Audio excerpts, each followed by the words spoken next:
Welcome everyone to this webinar on Unigestion's macro views. My name is Salman Beg. I'm a portfolio manager here at Unigestion. I'm joined today by one of my fellow PMs, Didier Andermatten.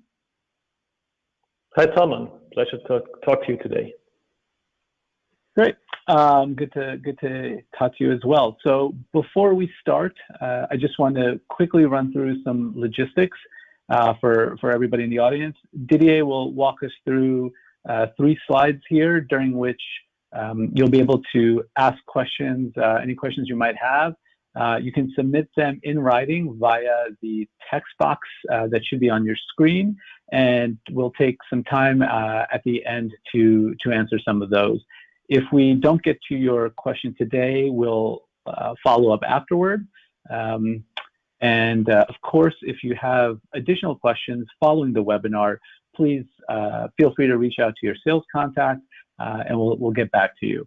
So on that note, I'd like to turn to you, Didier, and ask you just at a high level, how is the team seeing the investment landscape today?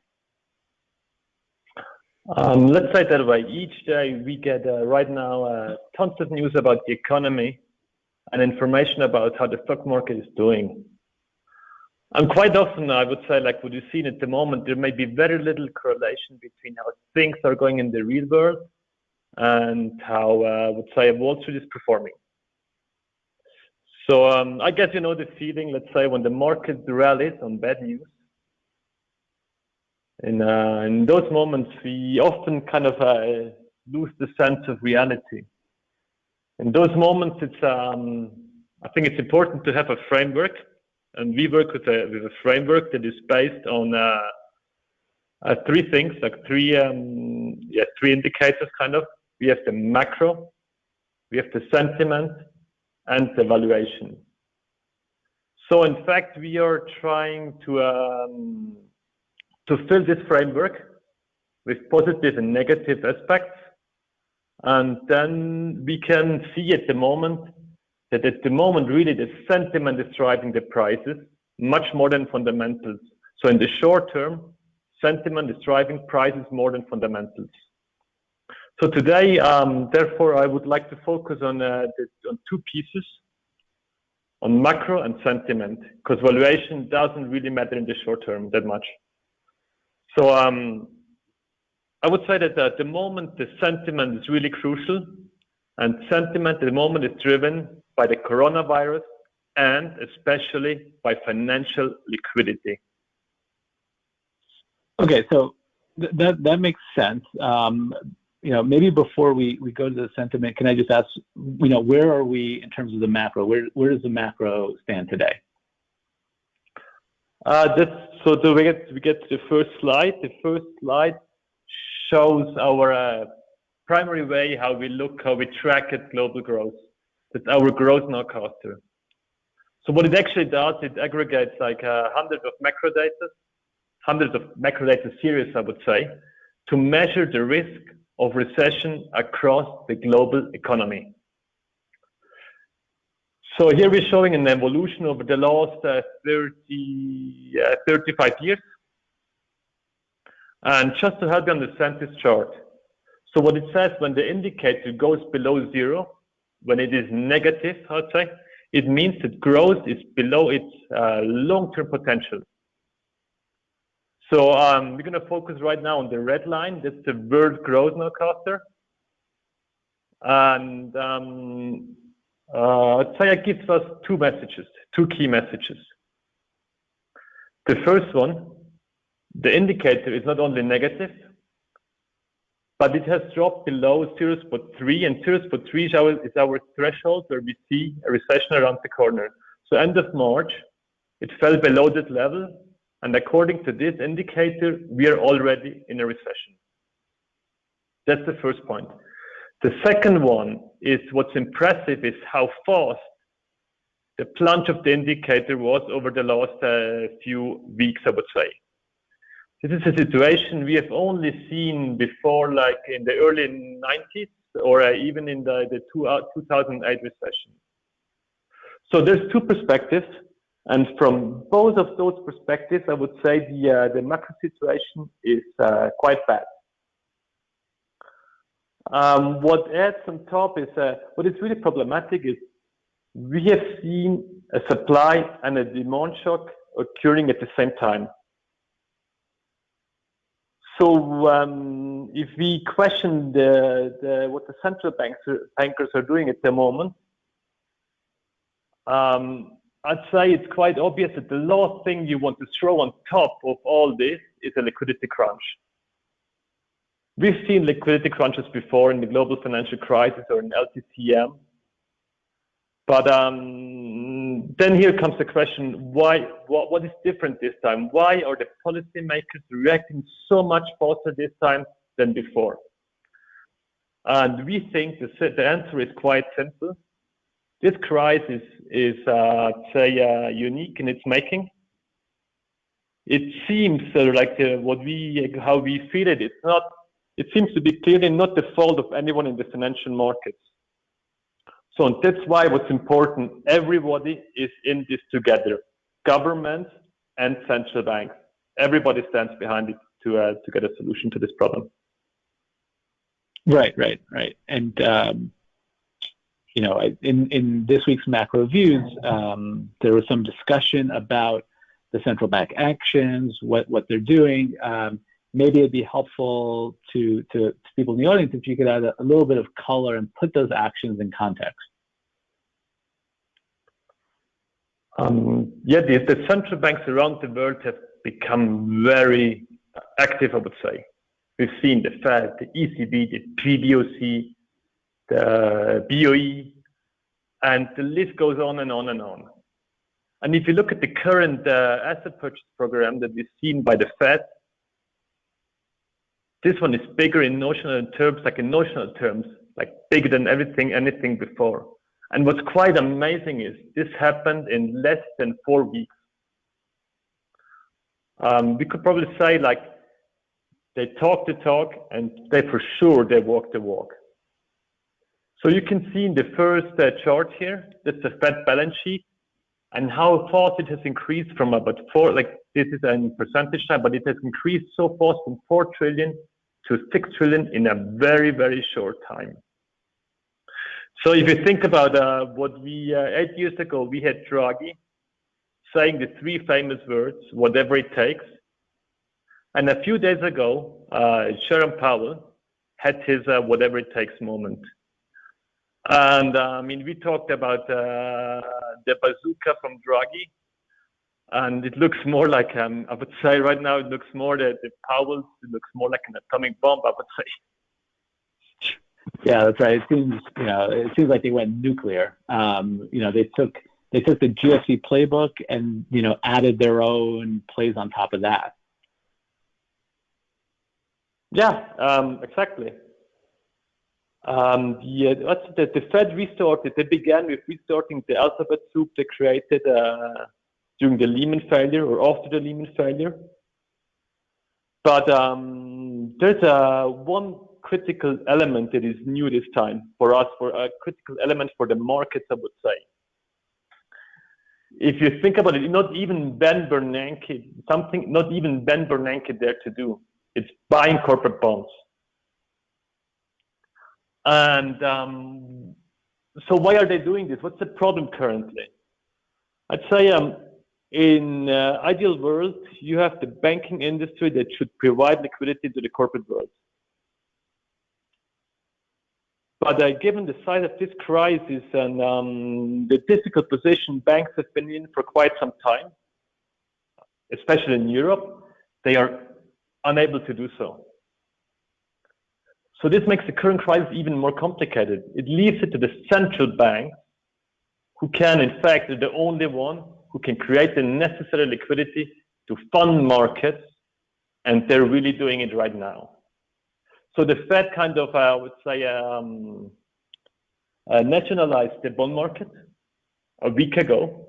There was a time when they really did it. They started buying corporate bonds, including recently downgraded fallen angels, including junk bonds, municipal notes, triple P loans, and so on. It's yeah. Yeah, it's been I think very interesting to see the extent that the Fed is willing to go. Things that seemed unlikely or just a few weeks ago, a few months ago now, seems very much a possibility. And so, what can you maybe help us understand what this all means for financial assets at the end of the day? I think maybe it's interesting to look at the options market. Say option markets are driven by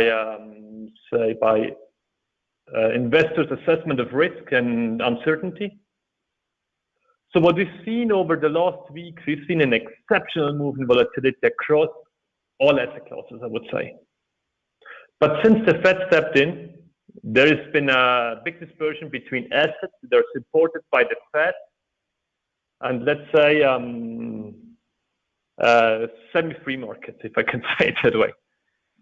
So the slide that we're showing here has two charts on it, and they're providing a view on fixed income volatility and versus equity volatility.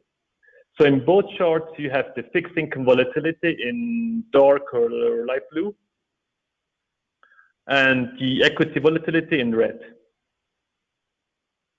On the left-hand side, the chart on the left-hand side, we focus on US Treasury volatility.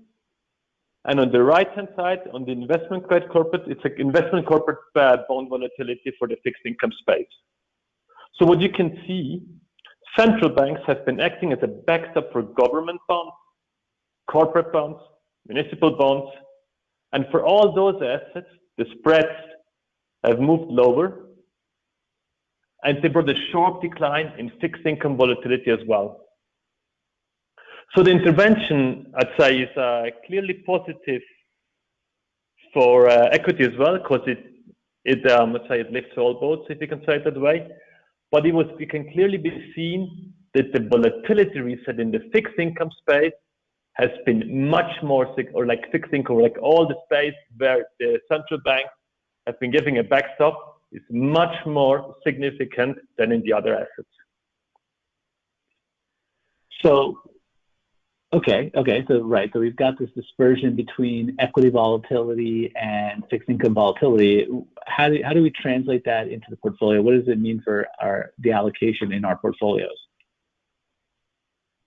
I think the biggest challenge right now is finding a good balance between offense and defense. As we showed in the macro slide is like the medium macro picture calls for defense. But on the other side, the sentiment factor, like central banks, call for more offense. So we still believe that most of the investors are underestimating the consequences of the coronavirus and like the consequences for the economy and the leveraged financial environment. So we're keeping a defensive tilt, but I mean, this defensive tilt we're playing by long position in safe haven, like bonds and precious metals, and reduce the level of risk at the moment. But at the same time, we have increased our exposure to assets that will benefit directly from central bank action. And this would be namely investment grade and high yield corporate credit. And we're trying to benefit like this from the short-term positive momentum. Right. So if I hear you correctly, we're maintaining a defensive tilt, but less so than it was before, due to a degree due to central bank actions and taking some of this left tail risk off, and in particular, as you said, these markets that are going to get direct support from the Fed, putting some risk on there. Absolutely. All right, great. Well, I want to thank you, Didier, for that overview. We've got maybe time for just one question. We'll see how long the response takes. We've had some ones come in. So the first one here, one of the audience members was interested to know, so you mentioned that the crisis wasn't the fault of the financial markets, but didn't excesses of the last 10 years make it worse? Um, that's a great question.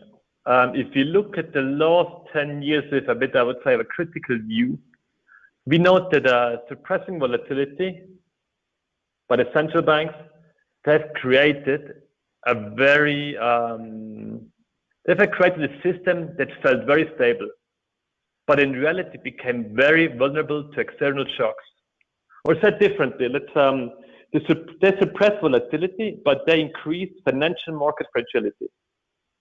So the COVID-19 was the trigger to unmask this fragility created by 10 years of cheap credit. And given the recent actions from central banks, I think there's a fair chance that we'll see this question again. But for the moment, I think the only important thing right now is that the central banks they do whatever it takes to stabilize the financial markets and to help shore up the economy. Okay. So maybe we'll just take one last one and just very quickly hit on this. One of the audience members want to know, you had mentioned the overweight in precious metals and gold. What's the reasoning there, if you could summarize that quickly? The current environment would say favors safe havens in our view. So in addition to uncertainty that is out there is an unprecedented money printing across the globe. And what helps on top, when yields are low and real yields are negative, the opportunity cost of holding gold are very small, or if I can even say positive. Okay, I see. Okay, well, thank you again, Didier, for taking the time to speak to us about how the team is thinking about investing in today's markets. I also want to thank you, the audience, for your attention and engagement.